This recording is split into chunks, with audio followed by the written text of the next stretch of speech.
The galaxy is burning. Brother fights brother, and treason splits the Imperium of Man. This is the Age of Darkness. Whether you're a warrior of the Legiones Astartes, an adept of the Mechanicum, or just a mere mortal in a universe of madness, you'll find a place here. Welcome to the Remembrancers Retreat, coming to you from within the depths of the Vengeful Spirit.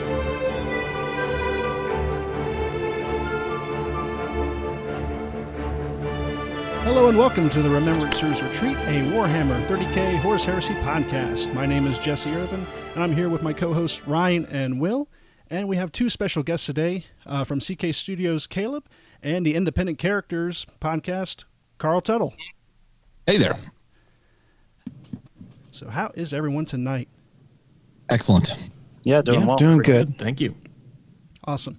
So this episode, we're going to go over a little project that I know Caleb and Carl have been working on lately, and it is the Warlord Titan raffle for the Nova Open this year. So you guys want to give us a little project? Just a little one. Just a little one, yeah. You guys want to give us a brief overview, Carl or Caleb? I can start. I can start if you don't mind, Caleb. So, all right. This is really Caleb's brainchild, which is why I'm going to talk about it. He'll tell you how it came to be, but ultimately, Nova Open requested that Caleb and his team paint up a Warlord Titan, which he has assembled kind of a crack team, the A team, if you will, of painters and artists to work on. And ultimately, I think they've put together an absolutely amazing model with an incredible paint scheme. This thing is invaluable at this point. I mean, it's literally a work of art. For those who listen to my show, which is all 40K focused, though there's 30K in there occasionally, Caleb had painted in the past for me a Chaos Reaver Titan and just blew all my expectations out of the water. And that thing is, as I've said as well, a work of art. I mean, it's only one of a kind. And whoever wins this Warlord Titan, I'm telling you, has a one of a kind piece of 30K and 40K history here. So Caleb reached out to me and thought, hey, you're really into the lore of 30K and 40K. Could you write the lore for this thing? And we would get it put into a booklet that would also go with the Titan. So I spent some time writing that and discovered I really don't want to be a writer for a living. But I did knock out hopefully a good piece of fan fiction there that Kat seemed to like, so it passed some muster. But Caleb, you could probably speak to some of the details around the artists that you had working on this thing, and the backstory of how you mistook what it was that you were actually painting initially. Oh, you want me to tell the whole story? Oh yeah. All right. Yeah, we could do that. Yeah, it's kind of a funny story. Carl, I mean, you knocked it out of the park with the lore. I think everybody involved in this project just absolutely, there was so much passion in it and so much interest. I think everybody was so excited that they all just kind of stepped up to that next level. Because, every aspect of this project has just come out fantastic. It was a long project, I could tell you that. But we're happy that we got involved in this. How it started was at Las Vegas Open. Kat was off kind of hanging out. I think we were cleaning up or doing something back in the hobby room, and Kat was down, but with the with the GW guys and a couple of others, and was approached and asked if we would be interested in painting up a Warlord Titan for the Nova Open Charity Foundation. She was thinking that it was a Warhound Titan. And there's a little side story for that. Carl has a Warhound Titan that I've been hassling him to paint to match his other one. Mm-hmm. And so she thought, he's been talking about wanting to do that Warhound. So, yeah, let's totally do this.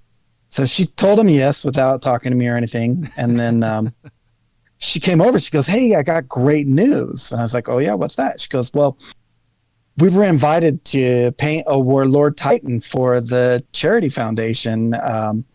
What do you think? Isn't that exciting?" And she tells the story way better than I do, but she talks about how I turned like ghost white and started shivering and stuff like that. Yeah, she didn't really realize the scope of what she had kind of chose. And that was right at the time that we had just brought on the new artist for CK Studios. We expanded and included 3 more artists to help with the teaching roles and just to try to get more of the area and introduce more of the projects that we want to, or the classes really that we wanted to get out and available. So we had a really large workload already in front of us, and she wanted to add this Warlord Titan to it. So I was like, yeah, all right, yeah, let's figure out how we're going to do this. So we talked about it for a bit, and we decided, hey, what better way to introduce all the newer artists for the CK Studios than with a team project. And my thinking at the time, Yeah, trial by fire, exactly. You better do good, otherwise you're off the team. Well, we have faith. Well, yeah.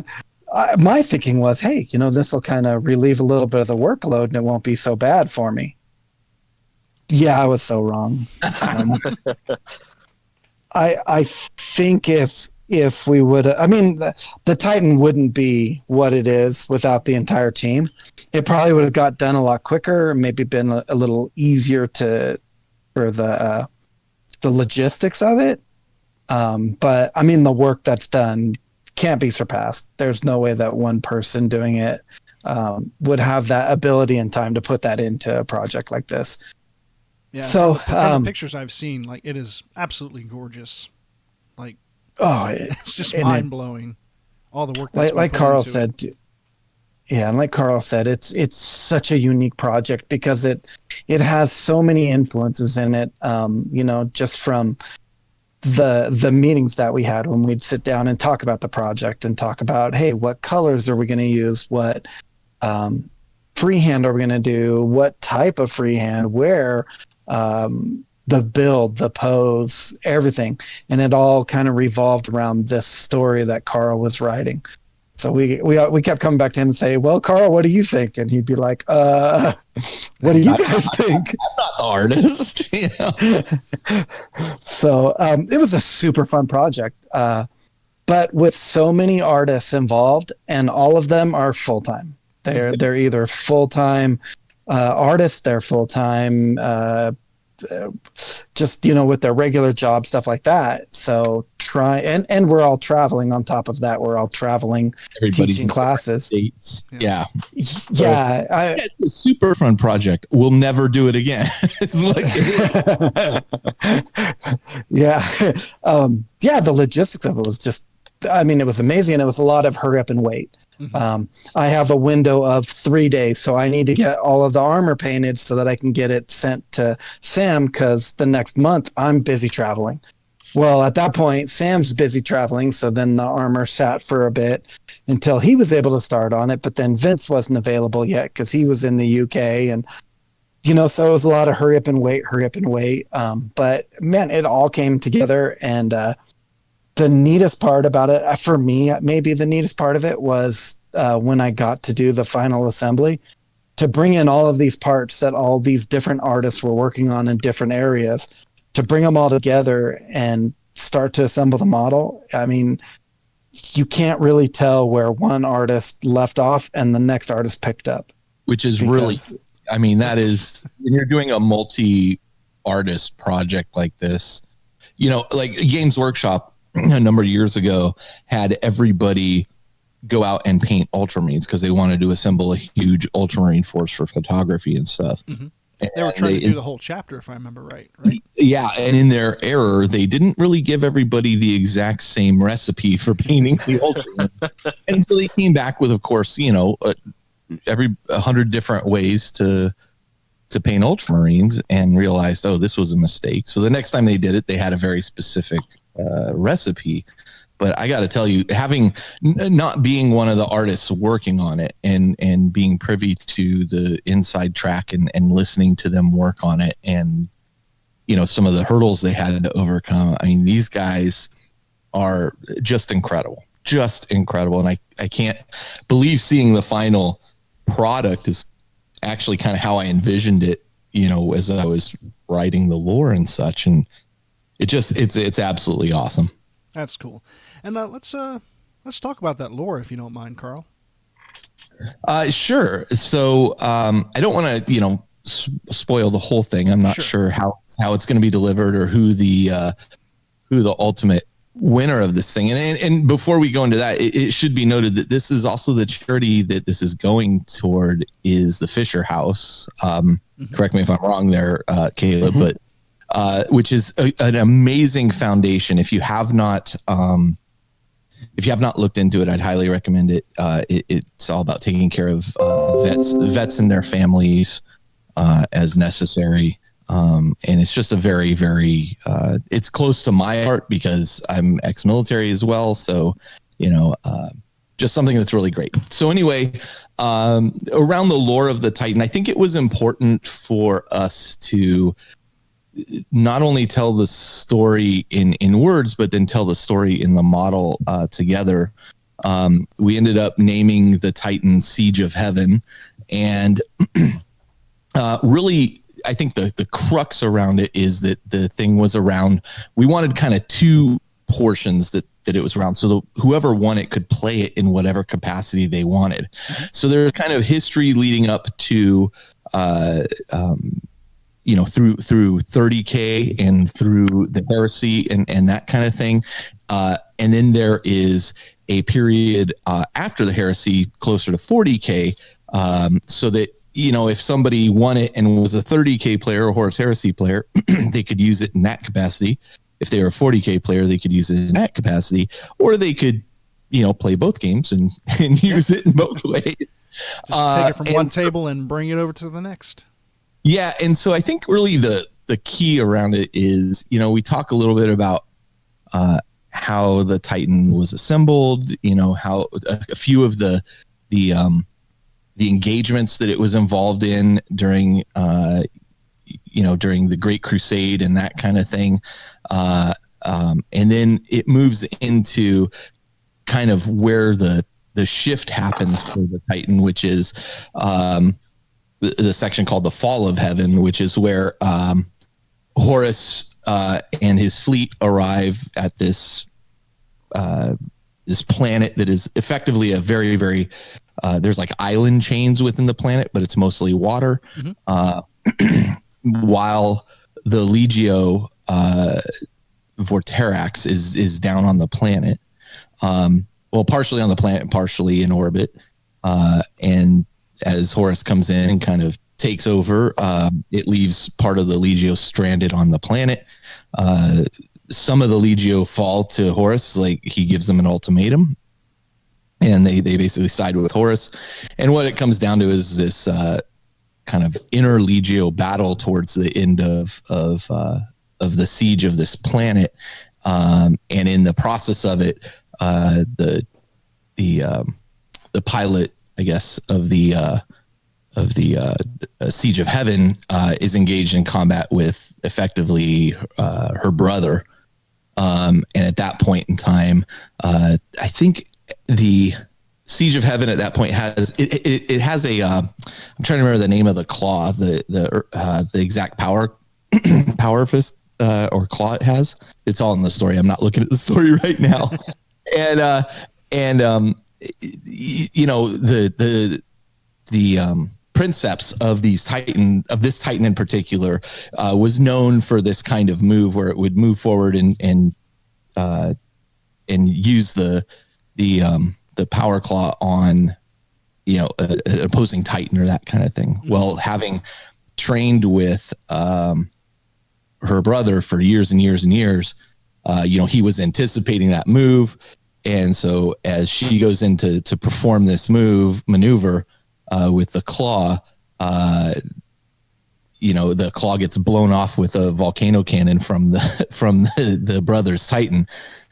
But, and of course the narrative twist is that she in the process of making this maneuver anticipated that he would be anticipating the maneuver and is able to destroy her brother's Titan. But in the end, the Titan is left damaged and injured.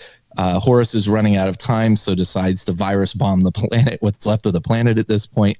And the Titan is maneuvered underwater into this kind of caldera between these islands. And the virus bombs are, of course, going to kind of eliminate the oceans and everything on the planet. But they figure, our best shot is to kind of get underwater as much as we can. And of course, unfortunately, everybody within the Titan don't realize that the filtration systems and things are damaged on the Titan as well. And everybody basically asphyxiates in the Titan. But then, 9,000 years later, it's discovered by an explorator force as this great prize for the Mechanicum, or the Adeptus Mechanicus at this point. And they find it and recover it and repair it. And, the machine spirit of the thing is incredibly volatile and everything, but they bring in, princeps who can try to tame it at that point. And then that's when it gets rearmed. Instead of having a claw at that point, I think it's given like a Sun Fury Plasma Annihilator or something at that point. And so what we did with the model too was, because we had the claw and we had the extra Sun Fury Plasma Annihilator, those will be a part of the base. And I think, unless I'm mistaken, Caleb, can the weapons be switched out? We're waiting. I got to try to get another arm. I was trying to figure out a way to magnetize so that the weapon and the claw could be swapped out. But the joint where the arm, the claw, are you guys still there? Yeah, we're here. Go ahead. I think Caleb broke up. I got a phone call coming in. Right. Right at that joint where the claw and the elbow meet, pretty much. If you pin it and make like a removable pin, it'll just like dangle limply. And I didn't like that very much. So what I'm gonna do is see if we can't get one more arm section. That was the original plan. We'll see what comes out of it. But I'm telling you, whoever gets this thing, it's absolutely incredible.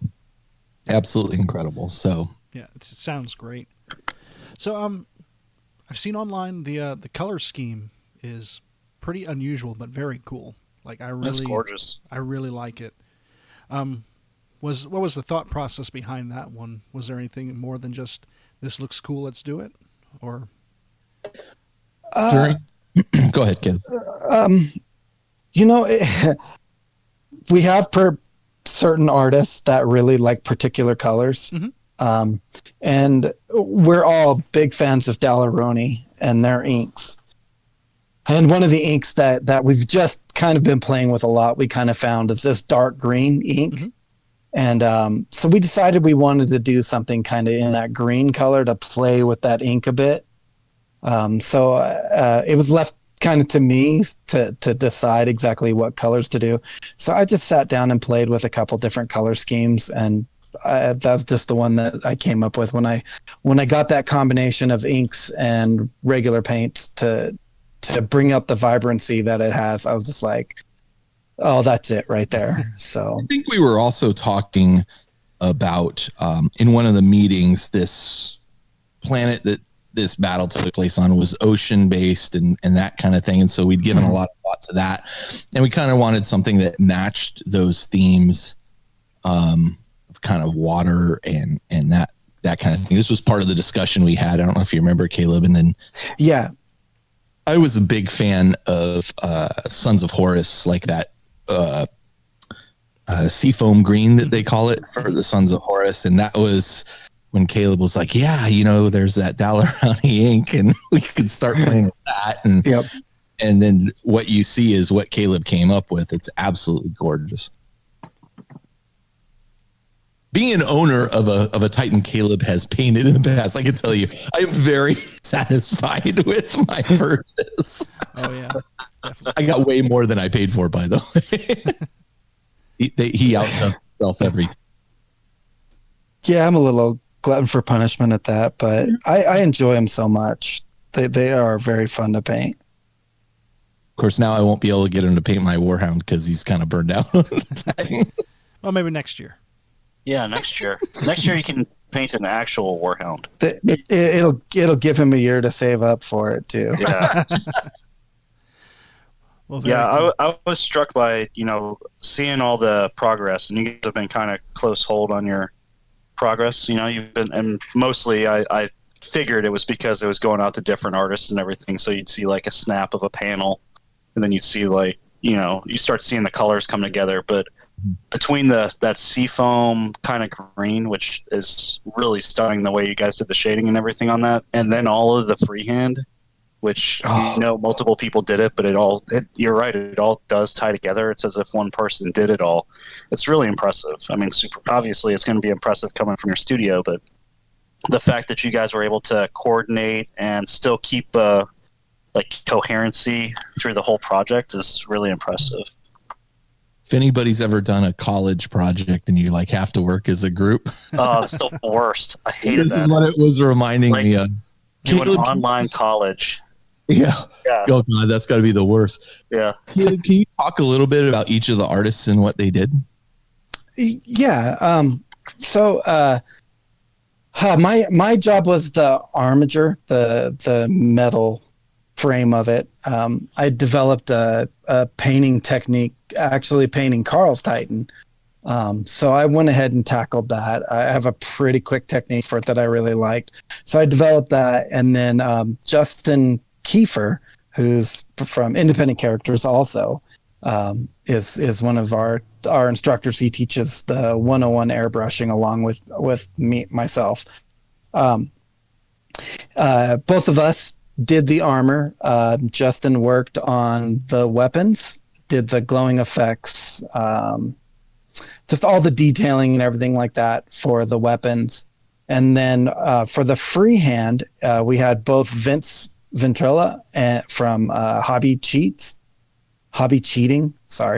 and Sam Lentz from the Fantasy Art of Sam Lentz. He has a Twitch feed, and if you guys are big fans of like the YouTube channels or the Twitch feeds, you'll know those two artists.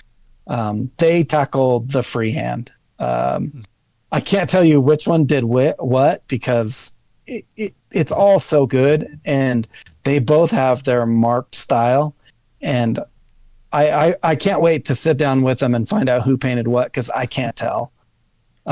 I sat there and stared at it and went over it, and I'm like, oh, I think Vincent painted that, and I'm like, oh, maybe not. Oh, maybe, so yeah, so they did a wonderful job. And then once everything kind of came back, once the armor was painted, we decided to have just one artist do the trim work, because that's going to be the kind of the area that ties the entire model together. Mm-hmm. And I have a pretty good technique with that, with using inks and stuff like that, which will be part of the book. I guess we haven't mentioned the book yet, but that trim work will be part of my tutorial for the book. That we're going to release with it also. So I guess we're kind of jumping around on that. That's fine.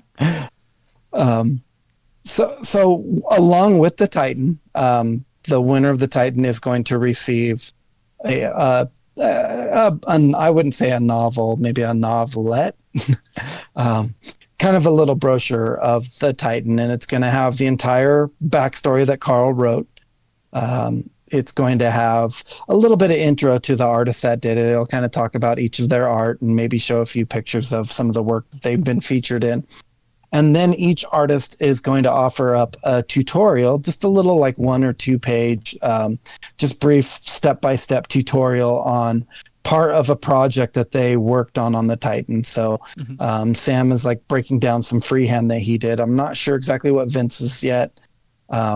Justin did one on creating the glowing effects on the weapons, and then I'm doing one on how I did that trim work. So it'll be pretty unique with that. It's going to have that, and then just some fun photos of the project itself. Some of the photos that we had when we worked together and we worked on doing the build, or when Vincent and Sam sat together and worked on the freehand and stuff like that. So kind of a little collage at the end, I guess you'd call it, to just show the process of the project.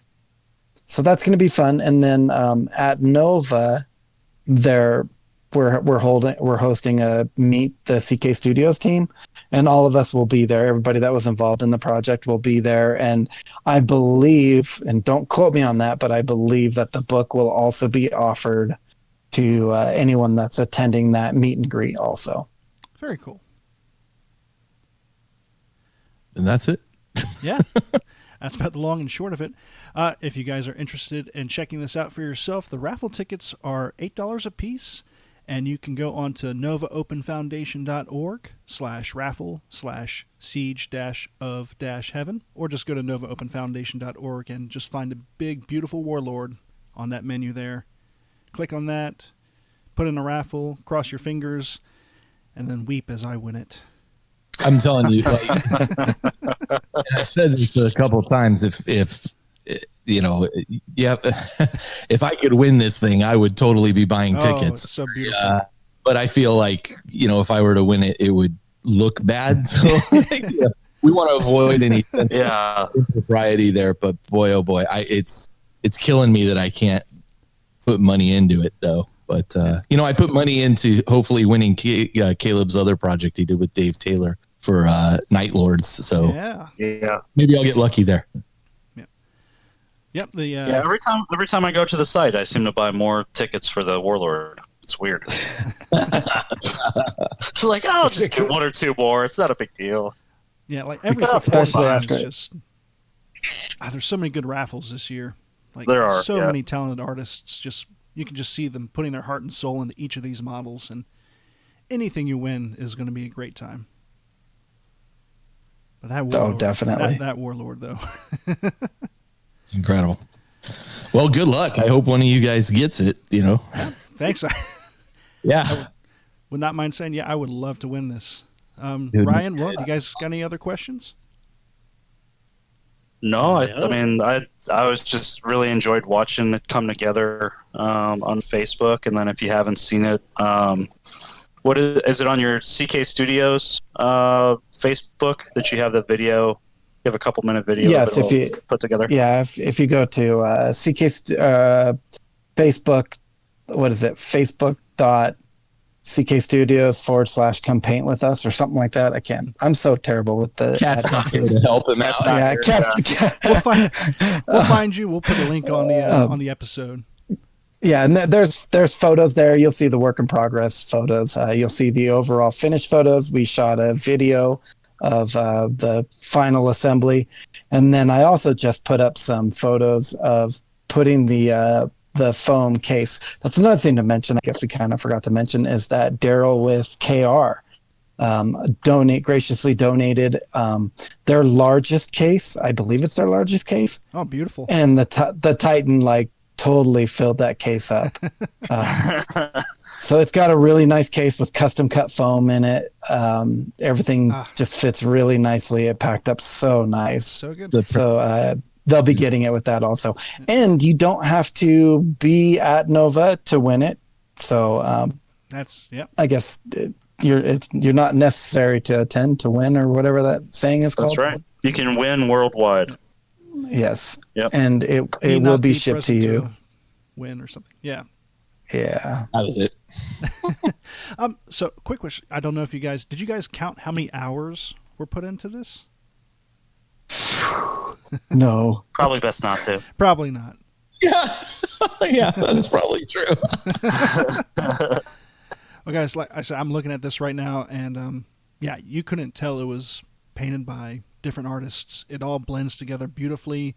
The colors are bright and vibrant, and whoever wins this, they will have a true centerpiece with their army for whatever they play. Like, it will definitely turn heads when you pull that out. I wish I could phrase things a whole lot better than that. But yeah. But if that's it, Caleb, Carl Tuttle, thank you guys so much for coming on to the show tonight. Oh, thank you. Thank you. Yeah, I appreciate it, guys. Thank you. Yep. Is there anything else you guys would like to plug before we wrap this up? No, I just, I really hope people continue to support the great Nova Open Charitable Foundation. There's a lot of great, not just the Titan, but there's a lot of great opportunities to win some great prizes there by fantastic artists. And it goes to such a great cause. All of them go to such great causes. So Definitely. yeah. This episode of the Remembrancers Retreat is supported in part by our generous patrons. This week we'd like to thank all our patrons, starting with the Sergeant Tier Emily O'Hare, our Consul Tier patrons Mark Henry and M. Hernandez, and as always our Praetor Tier patrons Alex Self, Chris Mack, Joe from Music City Heresy, Gardner.Tree of Woe, and Mike Nixon. If you're interested in supporting our podcast, go over to patreon.com/RR30K podcast. Thanks again. All right, Ryan, Will, you got any plugs before we wrap it up? I do not. No. All right. Well, with that, be sure to follow us on Facebook, Instagram, Twitter at RR30K Podcast. Thank you guys so much for leaving your reviews on Apple Podcasts. And if you enjoy the show, be sure to leave one yourself if you haven't already. From all of us here at the Remembrancers Retreat, my name is Jesse. Have a good night and keep those dice rolling. Bye. Bye.